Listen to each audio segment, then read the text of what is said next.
ថ្ងៃនេះខ្ញុំសូមបង្ហាញបងប្អូនអំពីរបៀបដែលខ្ញុំធ្វើមាន់ដុតធ្វើម៉េចឲ្យមាន់មានរសជាតិឆ្ងាញ់មានក្លិនឈ្ងុយហើយសំខាន់សាច់របស់វានឹងនៅតែមានសំណើម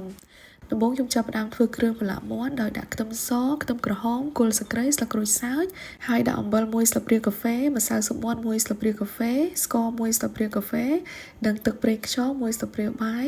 រួចហើយខ្ញុំថែមម្រេចតិចតួចទៀតដើម្បីមានក្លិនឈ្ងុយហើយនឹងប្រេងឆា4ទៅ5ស្លាបព្រាបាយ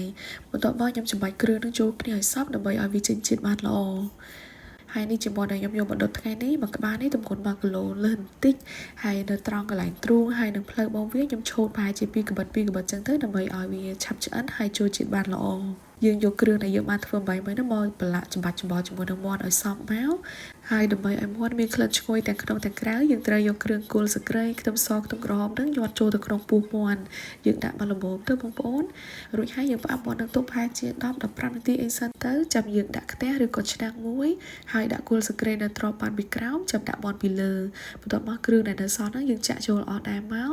ហើយដើម្បីកុំឲ្យខាតគ្រឿងយើងដាក់ទឹកមួយកូនចានពេញកលែងជាមួយនឹងចានឬក៏កធុនដែលយើងប្រឡាក់មាន់ហ្នឹងយកជាតិឲ្យអស់ហើយចាក់ទឹកហ្នឹងចូលទៅក្នុងមាន់រួចហើយយើងបិទគម្របចាប់ផ្ដើមចម្អិនបានដែរមូលហេតុដែលខ្ញុំដាក់ទឹកអញ្ចឹងគឺដើម្បីឲ្យមាន់ឆ្អិនល្អហើយសាច់វាមានសំណើមពិសេសមើលទៅដូចជាយើងកំពុងតែស្ងោរគល់ស្លឹកគ្រៃខ្ទឹមសខ្ទឹមក្រហមនឹងអញ្ចឹងវាធ្វើឲ្យគ្រឿងទាំងអស់ហ្នឹងកាន់តែបញ្ចេញក្លិនឈ្ងុយបានល្អទៀតពេលដែលទឹករីងអស់បាតខ្ទះវាឡើងខ្លោចតិចប៉ុន្តែអត់ខ្លោចខ្លាំងទេណាបងប្អូនរួចហើយយើងដាក់ទឹកចូលមួយកូនចានទៀតមកបន្តរំងាស់ទៀតដើម្បីឲ្យទឹកហ្នឹងឡើងរាងក្រហមធ្វើឲ្យមាន់របស់យើងមានពណ៌សម្បុរស្អាត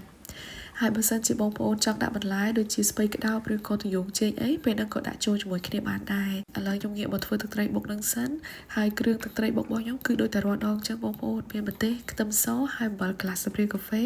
បន្ទាប់មកខ្ញុំបុកគ្រឿងនឹងចូលគ្នាឲ្យសព្វទើបដាក់ស្ករចូល2ស្លាបព្រាបាយកន្លះបន្ទាប់មកច្របាច់ក្រូចឆ្មាចូល5ស្លាបព្រាបាយ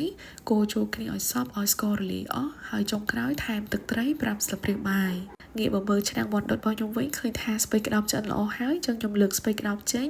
ដល់ពេលនេះទើបខ្ញុំដាក់ប្រេងឆាចូលហើយខ្ញុំដាក់រៀងច្រើនដែរដើម្បីចៀនមាន់ឲ្យឡើងក្រហមល្អតែបើនិយាយពីសាច់មាន់វិញអត់ទាន់ដាក់ប្រេងឆាក៏ដោយក៏មាន់នឹងវាឆ្អិនបានហើយដោយសារយើងប្រើទឹកឡើង2កូនចានទៅហើយតែប៉ុណ្ណឹងគឺរួចហើយបងប្អូនវិធីដុតមាន់របស់ខ្ញុំ